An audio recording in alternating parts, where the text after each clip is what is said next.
오늘 우리에게 주시는 하나님 말씀은 누가복음 18장 18절부터 30절까지 말씀입니다.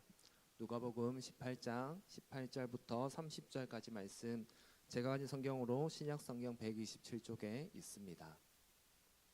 누가복음 18장 18절부터 30절까지 말씀입니다.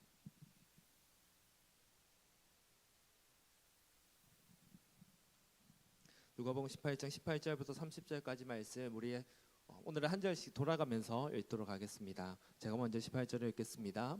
어떤 관리가 물어 이르되 선한 선생님이여 내가 무엇을 하여야 영생을 얻으리이까?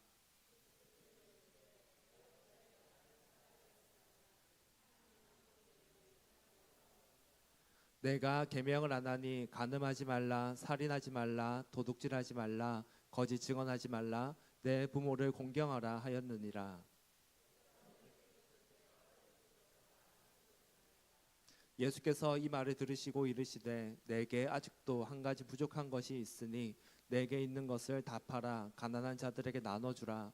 그리하면 하늘에서 내게 보화가 있으리라. 그리고 와서 나를 따르라 하시니,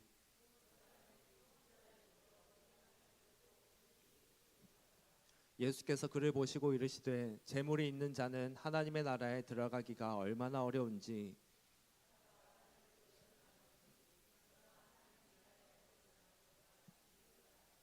듣는 자들이 이르되 그런즉 누가 구원을 얻을 수 있나이까?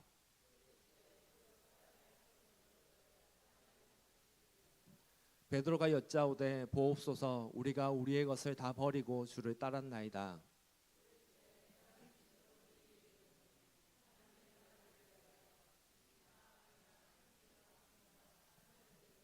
우리 함께 읽겠습니다. 현세 여러 배를 받고 내세 영생을 받지 못할 자가 없느니라 하시니라. 아멘. 오늘은 어떻게 하면 영생을 얻을 수 있습니까? 라는 제목으로 하나님 말씀을 전하려고 합니다. 어떻게 하면 우리가 영생을 얻을 수 있습니까?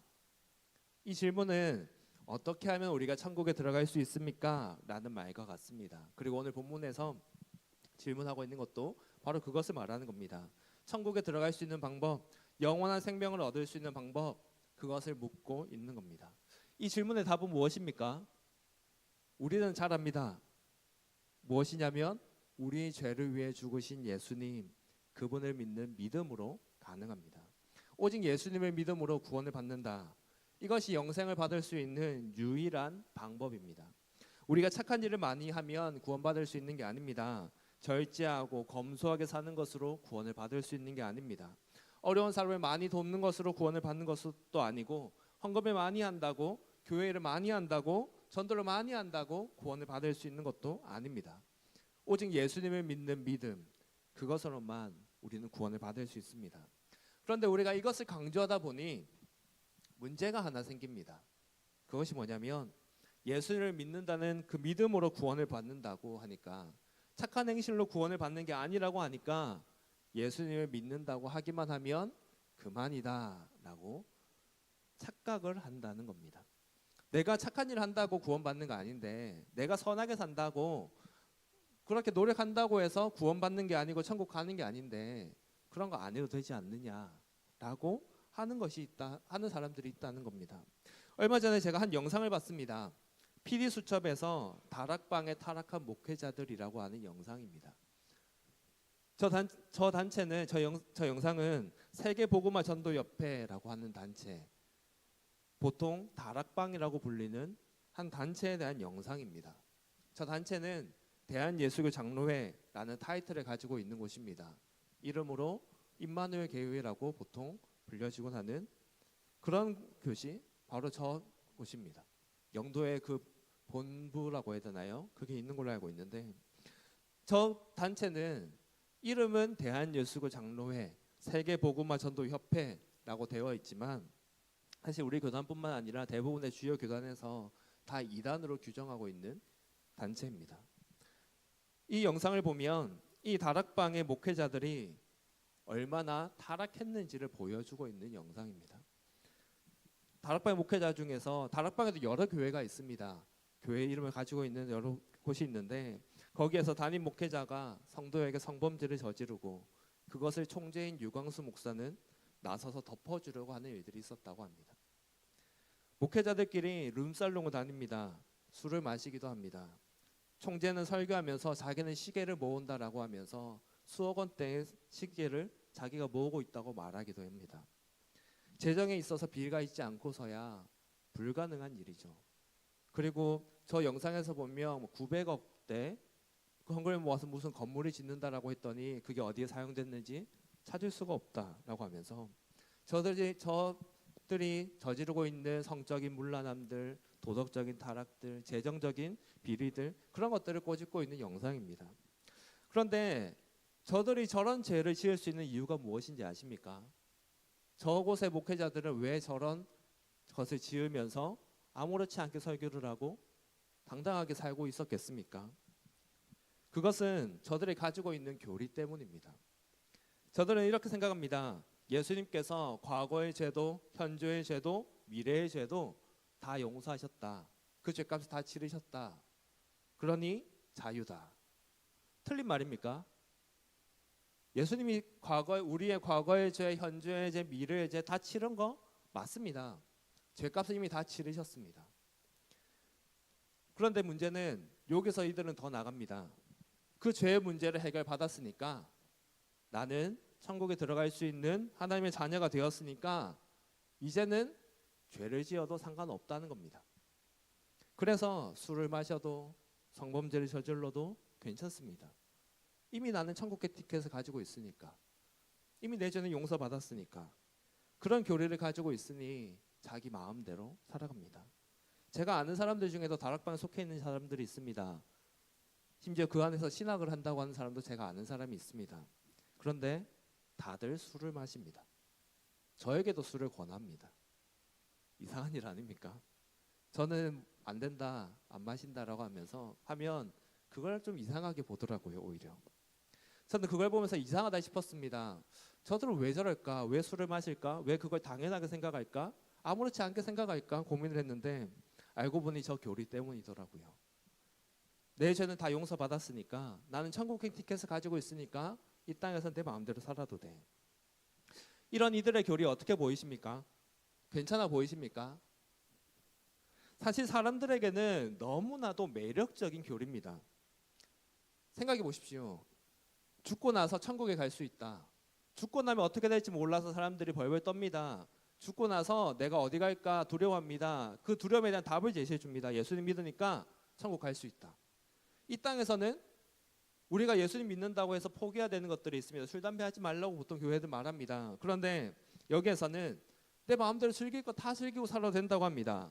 거기에는 고난도 없습니다. 헌신도 없습니다. 절제도 없습니다. 천국행 티켓, 천국을 약속받았고 이 땅에서는 내 죄 다 용서받았으니까 내 마음대로 그렇게 살면 되는 겁니다. 그들에게 복음은 천국행 티켓을 주는 것이고 이 땅에서 내 마음대로 살아가도 된다는 면책권을 주는 겁니다. 그러니 얼마나 좋습니까? 그러면서 저들이 해야 될 건 하나입니다. 전도, 세계복음화. 그것만 하면 다른 거 다 마음대로 해도 되는 겁니다. 이것이 하나님의 뜻에 합당하다고 생각되십니까? 겨우 이런 것을 위해 예수님께서 인간의 몸을 입으시고 십자가에서 그 모진 수모와 고난을 당하셨습니까? 저는 이 영상 보는데 그런 생각이 들었습니다. 값싼 복음, 싸구려 복음. 그 생각이 들었습니다. 예수님께서 겨우 그걸 위해 고난 당하셨나? 그거 분명 아닙니다. 예수님께서는 우리에게 그 면책권 주려고 십자가 고난 당하신 게 아닙니다. 우리에게 단순히 천국행 티켓 건네주려고 그 모진 고난 당하신 게 아닙니다. 예수님은 우리가 죄에서 벗어나서 이제는 완전히 새로워진 삶을 살기를 원하십니다. 더 이상 우리 마음대로 사는 것이 아니라 하나님의 말씀에 따라서 하나님과 교제하면서 동행하면서 정말로 이제는 천국 시민으로 하나님의 자녀로서 살기를 원하십니다. 그냥 교회 나와서 예배 드리는 것 그것만을 요구하시는 게 아니라 우리가 완전히 바뀌어지기를 원하시는 겁니다. 그걸 위해서 십자가를 지셨습니다. 오늘 말씀을 보면 예수님께서 무엇을 우리에게 원하시는지, 우리가 어떤 삶을 살기를 원하시는지 그것을 분명하게 알 수가 있습니다. 오늘 말씀해 보십시오. 18절에서 한 관리가 질문을 하고 있습니다. 내가 무엇을 하여야 영생을 얻으리이까? 이 관리는 예수님에게 선한 선생님이라고 부릅니다. 선생님, 제가 어떻게 하면 영생을 얻을 수 있습니까? 어떻게 하면 천국에 갈 수 있습니까? 그 질문을 던집니다. 만약 오늘날에 예수님께 누군가 이 질문을 던진다면 아마 예수님께서는 나를 믿어라, 그러면 갈 수 있다라고 하실 겁니다. 하지만 이 질문이 던졌던 때는 아직 예수님께서 십자가를 지시기 전입니다. 예수님을 믿고 구원받는다, 예수님이 나를 위해 십자가 지셨을 믿는다라는 게 이때는 아직은 안 되는 시기인 겁니다. 아직 죄값을 다 치르시기 전이기 때문입니다. 그러니 단순히 예수님을 믿는다, 예수님이 나의 죄를 위해 죽으셨을 믿는다, 이게 아니라 다른 게 필요한 때였다는 겁니다. 예수님의 대답을 우리가 보기 전에 한번 생각을 해봅시다. 영생을 얻고 천국에 가려고 한다면 이때에는 무엇을 해야 됐겠습니까? 무엇을 하면 영생을 얻을 수 있었겠습니까? 여러분이 생각하기에 예수님께 십자가를 지시기 전이었다면 어떻게 하면 천국에 들어갈 수 있었겠습니까? 네, 대답은 안 하시지만 아마 마음속으로 대답하시는 줄 믿습니다. 이 시대는 아직 율법의 시대였습니다. 하나님의 복을 받으려면 하나님께서 주신 율법을 잘 지켜야 했습니다. 그 율법의 핵심은 10가지로 정리가 됩니다. 10계명입니다. 그것을 중심으로 해서 하나님께서 주신 계명들, 그것을 저는 알려주셨는데 그거 잘 지키면, 하나님의 말씀을 잘 따르면 너희가 복을 받는다, 안 지키면 벌을 받는다, 버림을 받는다. 그게 구약시대에 하나님께서 자기 백성과 맺으신 언약이었습니다. 그리고 그렇게 주신 계명은 제가 여러 번 말하지만 두 가지로 나눠집니다. 하나님 사랑과 이웃 사랑입니다. 하나님을 사랑하는데 지켜야 될 4가지, 이웃을 사랑하는데 지켜야 할 6가지, 그것을 말씀하고 있습니다. 그리고 하나님을 사랑하는 데 있어서 지켜야 될 것들을 살펴보면 오직 하나님만을 섬기고 우상을 만들지 말고 절기와 때를 따라서 제사를 드리고 제물도 드리고 그렇게 안식일도 지키고 해야 됐었습니다. 제물을 좀 더 구체적으로 살펴보면 제사는 어떻게 드리고 절기는 언제 지키고 제물은 뭐를 바치고 절차는 어떻고 그런 것들이 다 정해져 있었습니다. 그래서 지켜야 될 것들이 우리가 생각하는 것보다 사실 많았습니다. 그것을 지키라고 율법을 주셨습니다. 자, 그러면 생각을 해봅시다. 영생을 주는 분 누구십니까? 하나님이십니다. 천국에 들어가도록 허락해 줄 수 있는 분이 누구십니까? 하나님이십니다. 그러면 영생을 얻을 수 있는 방법이라고 하면 가장 먼저 뭐가 떠오릅니까? 하나님께 잘 보여야지. 그게 먼저 떠오르지 않으십니까? 하나님께 잘하는 것, 제사도 드리고 절기도 철저하게 잘 지키고 제물도 잘 드리는 것, 그걸 아마 먼저 떠오를 겁니다. 하나님 앞에 잘 보이는 거, 하나님께 잘 섬기는 거, 그걸 보통 생각을 할 겁니다. 우리가 하나님을 잘 섬긴다고 하면 보통 뭘 생각합니까? 예배 빠지지 않고 나와서 드리는 거, 말씀 많이 보는 거, 기도 많이 하는 거, 어쩌면 헌금도 많이 하는 것, 이것을 생각할 수 있을 겁니다. 하나님과 나 사이에서 그 관계에서 해야 될 것들이 아마 먼저 생각이 날 겁니다. 영생을 주시는 분이 하나님이시니까 그 관계를 잘 가지고 하나님께 잘해야 된다, 이런 생각이 먼저 듭니다. 그런데 예수님께서 뭐라고 대답하고 계십니까? 20절 말씀입니다. 우리 같이 한번 읽겠습니다. 20절 말씀 우리 함께 읽겠습니다. 시작. 내가 계명을 안 하니 간음하지 말라, 살인하지 말라, 도둑질하지 말라, 거짓 증언하지 말라, 내 부모를 공경하라 하였느니라. 예수님께서 뭐라고 대답하십니까? 영생을 얻을 수 있는 방법 네가 잘 아는데, 네가 계명을 알 건데 간음하지 말라, 살인하지 말라, 도둑질하지 말라, 거짓 증언하지 말라, 내 부모를 공경하라 하였다. 그거 잘 지키면 영생 얻을 수 있어, 얘기를 하시는 겁니다.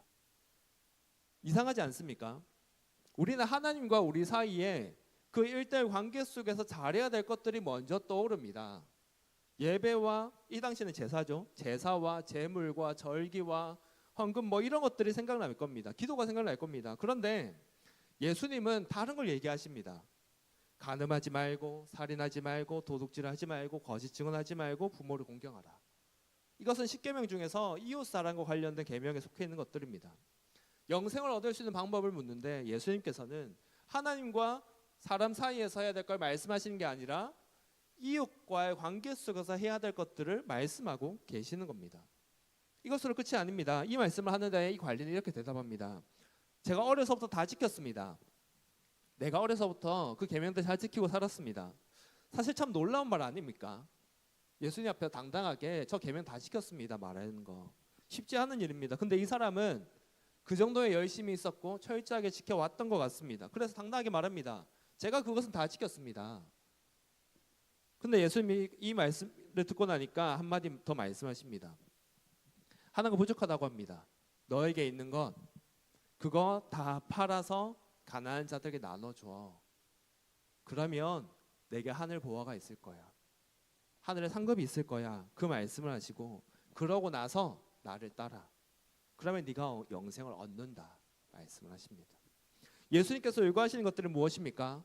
절기 잘 지켜라, 제사 잘 드려라, 제물 많이 드려라, 헌금 많이 해라, 기도 많이 해라. 그걸 요구하십니까? 아닙니다. 이웃을 사랑하는 계명 잘 지켜라. 너에게 있는 것들을 다 가난한 사람에게 나눠줘라. 그리고 나를 따라와라. 그걸 말씀하십니다. 예수님께서 요구하시는 것은 하나님께 해야 될 것들이 아니라 이웃에게 해야 될 것들을 계속해서 말씀하고 계십니다. 그러면서 이웃과의 관계 속에서 너의 삶 속에서 재물이 아니라 나를 주인으로 섬기고 재물보다 나를 더 사랑하고 오직 나를 따라와라. 그것을 말씀하고 계시는 겁니다.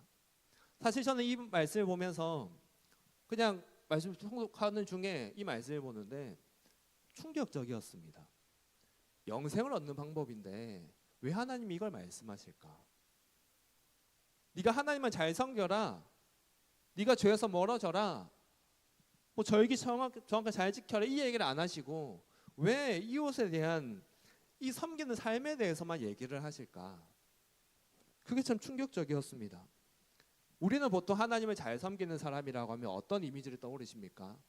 말씀을 열심히 보고 말씀 많이 읽고 기도하는데 막 엄청 열심히 기도하고 막 눈물 흘리면서 기도하고 방언도 하고 그런 사람을 떠올립니다. 교회에 나와서 열심히 봉사하고 빠지지 않고 나오는 사람. 예배 드릴 때마다 기쁨과 은혜가 넘쳐서 막 눈물이 있고 너무 밝은 사람. 그 사람이 떠오릅니다. 사실 맞는 말입니다. 하나님을 사랑하는 사람, 영생을 진정 누리는 사람에게 그 모습이 나타납니다. 나타날 정상이고 하나님과의 친밀함이 그런 모습을 통해 나타납니다. 그런데 우리는 보통 그걸 떠올리는데 그것까지 하면 잘한 거라고 저 사람은 정말 신앙이 좋다라고 생각을 하는데 예수님이 보시기에는 아닌 겁니다. 그게 아니라 삶 속에서 이웃들과의 관계 속에서 어떻게 하느냐 그걸 요구하시고 계시는 겁니다. 아직 예수님께서 십자가를 지시기 전이니까 이런 말씀만 하신 거겠습니까? 아닙니다. 물론 우리가 이웃을 사랑하는 행위로 영생을 얻는 거 아닙니다. 우리가 선한 행실로 영생을 얻을 수는 없습니다. 예수님께서 그걸 말씀하시는 것도 아닙니다. 이 사람이 하나님보다 돈을 더 사랑하는 것을 알기에 율법을 지키기는 하지만 겉만 지키고 있는 것을 알기에 예수님이 일부러 이 사람에게 이걸 요구하시는 겁니다. 중요한 건 삶의 중심을 말하는 겁니다. 너의 삶의 중심이 어디에 있느냐? 그 중심이 재물이나 사람들의 인기나 다른 데 있는 게 아니라 오직 하나님께 있어야 된다. 그런 삶을 살아야 된다. 그것을 요구하고 계시는 겁니다. 그런 삶을 사는 자가 영생을 얻을 수 있다고 말하는 겁니다. 그리고 오늘날 우리에게는 네가 영생을 얻었다면 그렇게 살아야 된다고 말씀을 하시는 겁니다. 이 질문을 던졌던 관리, 이 모습을 다시 보십시오. 이 사람은 당당하게 말했습니다. 내가 어려서부터 계명을 다 지켰습니다. 그런데 이 사람의 마음에 어떤 고민이 있었습니까? 정말 철저하게 율법을 지켰습니다. 자신이 지켜야 될 거 잘 지켰습니다. 노력도 많이 했습니다. 그런데 내가 영생을 얻을 수 있을까? 내가 천국에 들어갈 수 있을까? 그 확신이 없었습니다. 노력을 많이 했는데 행위는 했고 아마 재물도 충분히 드렸을 겁니다. 시간도 드렸을 거고 에너지도 드렸을 겁니다. 그런데 그것을 가지고 다 하면서도 확신은 없는 겁니다. 그러니 이 사람은 고민만 하고 있습니다. 그래도 영생은 얻고 싶으니까, 천국에 들어가고 싶으니까 예수님께 질문하고 묻습니다. 고민이 있었고 그런 애씀이 있었다는 게 잘 보여집니다. 그런데 예수님께서 요구를 하십니다. 네 재물 다 팔아서 다 나눠줘. 그거 바라보고 살지 말고 이젠 나와 함께 하나님 바라보며 살자. 그렇게 초청하시는데 이 사람은 어떻게 합니까? 고민하다가 그냥 돌아갑니다. 이 사람에게 영생은 얻고 싶은 것이지만 그게 지금 내가 가지고 있는 재물을 포기할 정도로 귀한 것은 아니었던 겁니다. 지금 내가 가지고 있는 재물, 관리로서의 내 위치, 그 모든 것들을 포기할 정도로 하나님이 천국이 소중하지는 않았던 겁니다. 예수님이 그 말씀을 아시고 아마 이 말씀을 일부러 하셨겠죠. 나를 따르라고 하신 그 말씀에 그물이든 배든 모든 것을 버려두고 따랐던 베드로가 생각나지 않습니까? 베드로에게는 그랬습니다. 내가 가지고 있는 그물, 재물 그것보다 예수님을 따르는 게 더 중요하다고 생각하며 그는 따랐습니다. 베드로가 더 중요하게 생각했던 건 예수님, 하나님이었습니다. 물론 그 안에 다른 욕심도 있었고 잘못된 것도 있었지만 적어도 그 선택은 너무나 바른 선택이었습니다. 하나님께서 원하시는 선택이었습니다. 하지만 이 사람은 그런 선택을 하지 않는 겁니다. 이것이 우리에게 무엇을 알려줍니까?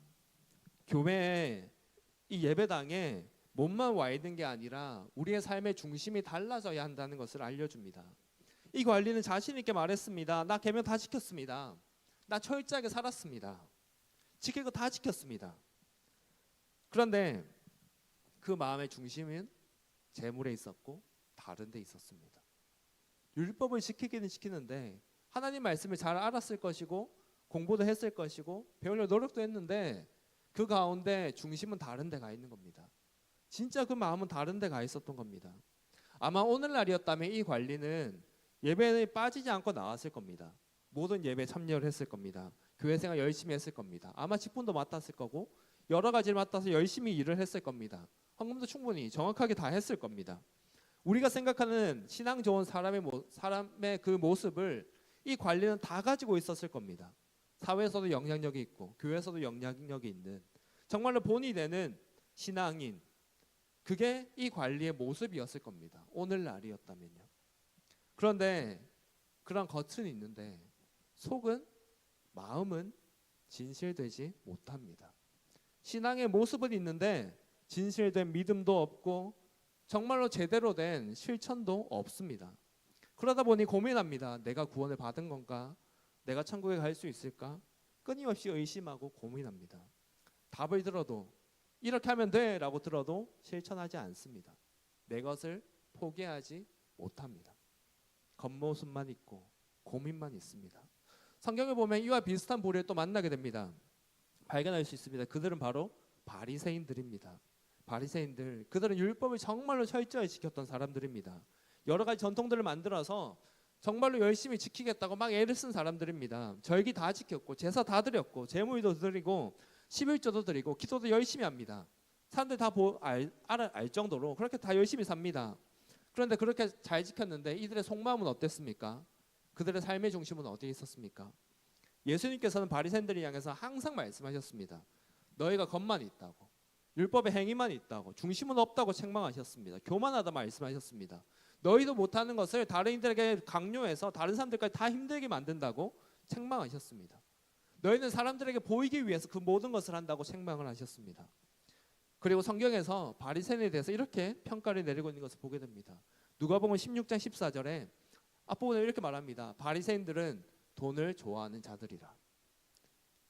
분명히 제가 조금 전에 말했습니다. 바리새인들은 모든 율법을 다 지킵니다. 정말로 철저하게 다 지켰습니다. 주일에 걸어도 될 발걸음의 수를 정해서 그만큼만 걸었고 그런 불편함들 다 지켰습니다. 그런데 성경은 분명히 말씀합니다. 바리새인들은 돈을 좋아하는 자들이다. 하나님을 사랑하는 자들이 아니라, 하나님의 말씀을 따르기를 좋아하는 자들이 아니라 돈을 좋아하는 자들이다. 그들은 사람들에게 인기를 얻는 게 좋은 겁니다.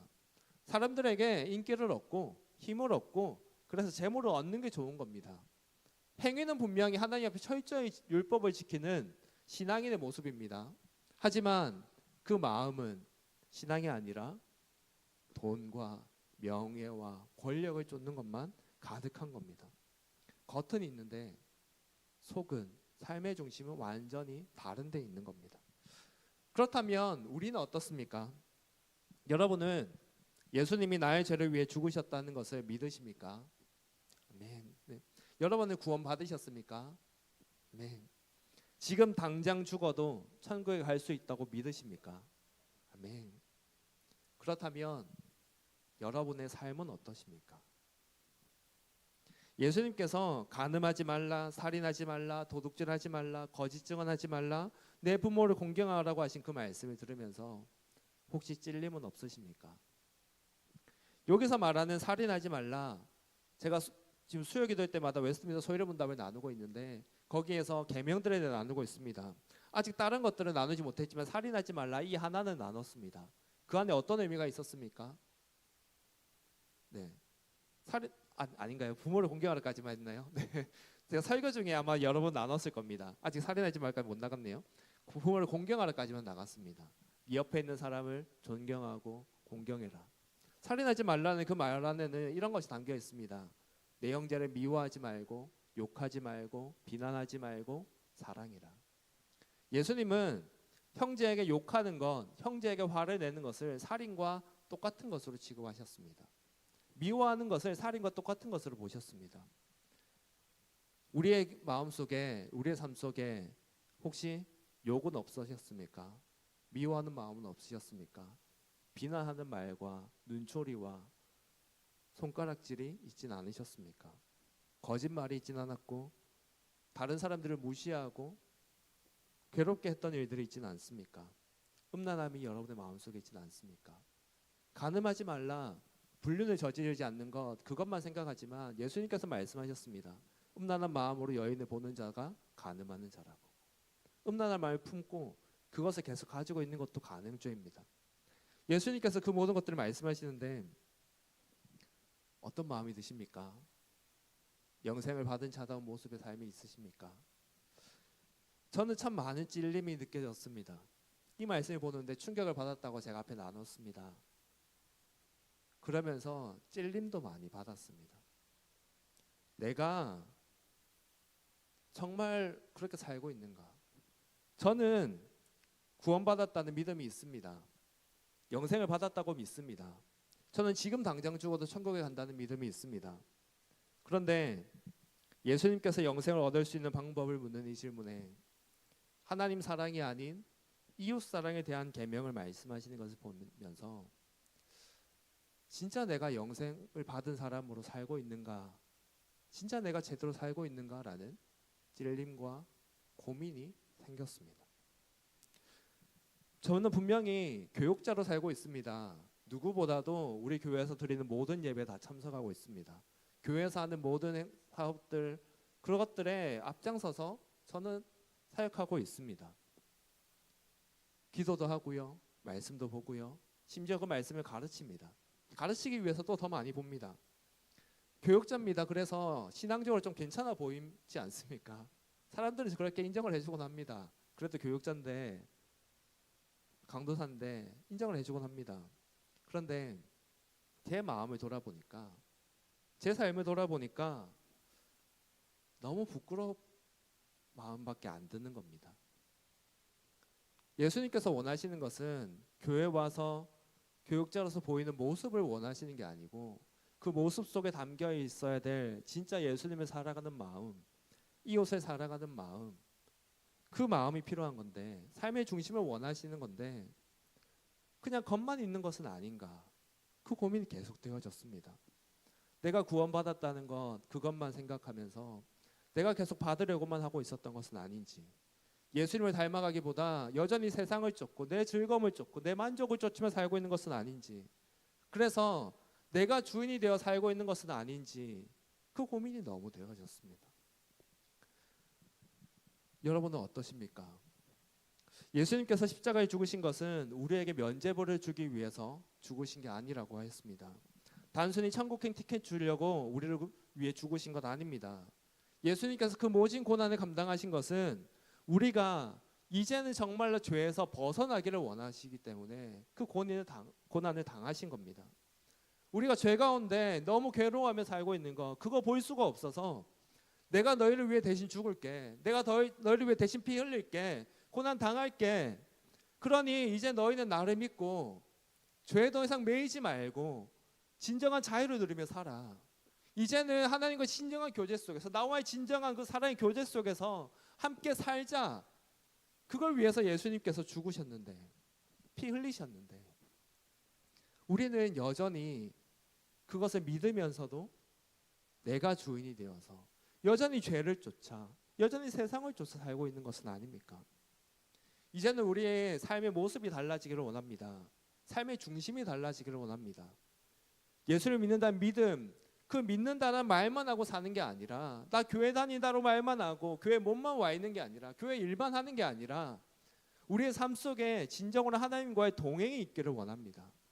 우리의 마음이 정말로 하나님을 향하고 우리의 마음에 주님을 사랑하는 마음이 있고, 또 주님이 사랑하시는 이웃들을 사랑하는 마음이 우리에게 있기를 원합니다.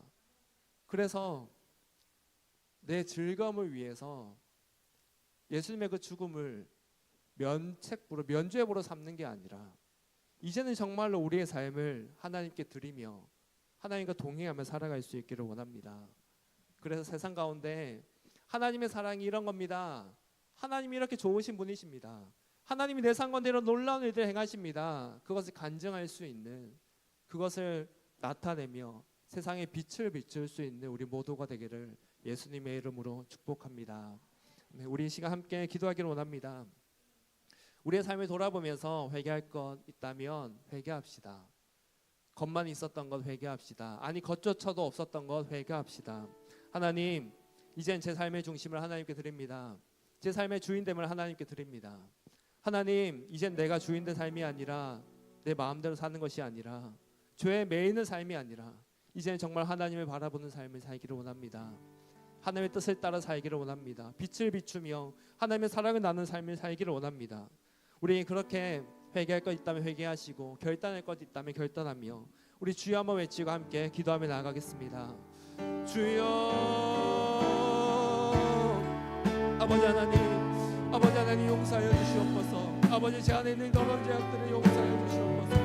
말만 있고 겉모습만 있고 중심은 없었던 저의 연약함을 용서하여 주시옵소서. 아버지, 우리 안에 있는 이 죄악된 모습들을 용서하여 주시고, 하나님 내 마음대로 살았던 것을 용서하여 주시고, 정말 주님을 주인으로 모시고 살아갈 수 있도록 붙들어 주시옵소서. 하나님께서 우리에게 하나님 그 죄에서 자유를 누리게 하려고 독생자를 보내주신 것 아닙니까? 예수님의 십자가를 지신 것이 우리를 구원하기 위해서지 않습니까? 우리를 완전히 다른 사람으로, 새로운 인격으로 만들기 위해서 우리를 내주신 것 아닙니까? 하나님, 우리가 그것을 기억하며 살게 하여 주시옵소서. 우리가 그것을 믿으며 살게 하여 주시옵소서. 그래서 우리가 정말 하나님 이제는 진정으로 하나님을 사랑하며 또 이 사랑을 실천하며 살아가는 모든 삶을 살아갈 수 있도록 주님 붙들어 주시옵소서. 내가 주인의 삶이 아니라 하나님 주인의 삶을 살게 하여 주시고, 정말 구원을 하나님을 맛보며 그것으로 나누며 살아가는 저희를 낼 수 있도록 하나님 붙들어 주시옵소서. 아버지, 우리의 삶의 중심이 달라지게 하여 주시고, 우리의 표정이 달라지게 하여 주시고, 우리 말이 달라지게 하시고, 행동이 달라지게 하여 주시옵소서. 하나님의 선택이 달라지게 하여 주시옵소서. 아버지, 그것을 다른 삶을 살게 하여 주시고, 하나님 내가 하나님의 복된 삶을 살아가는 우리를 낼 수 있도록 아버지 붙들어 주시옵소서. 하나님 감사합니다. 우리를 구원해 주셔서 감사합니다. 죄로 인해 죽을 수밖에 없었고, 죄에서 영원히 고통받을 수밖에 없었던 저희를 구원해 주셔서 감사합니다. 우리에게 하나님의 사랑을 나타내 주시고, 죄에서 자유를 얻으며 그 자유를 누리며 살아갈 수 있는 복된 삶을 허락해 주셔서 감사합니다. 하나님, 그런데 우리의 마음을 보니, 우리의 삶을 보니 하나님께서 주신 그 자유를 누리지 못하고 있습니다. 여전히 죄를 쫓아 살아가고, 여전히 내 마음대로 살아가고, 겉모습만 교회 다니는 사람으로 여전히 그런 모습들이 우리 안에 너무나 많습니다. 하나님 용서하여 주시옵소서. 주님 용서하여 주시옵소서. 이제는 더 이상 죄 가운데 머물러 있지 않게 하여 주시고, 죄를 추억하며 살지 않게 하여 주시고, 세상을 쫓으며 살지 않게 하여 주시옵소서.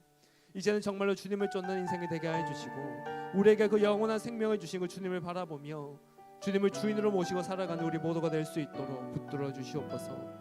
그래서 우리 삶 속에 더 이상 우리의 연약함과 죄악된 모습들이 아니라 오직 하나님만이 드러나며 하나님의 사랑이 나타나는 삶을 살게 하여 주시옵소서.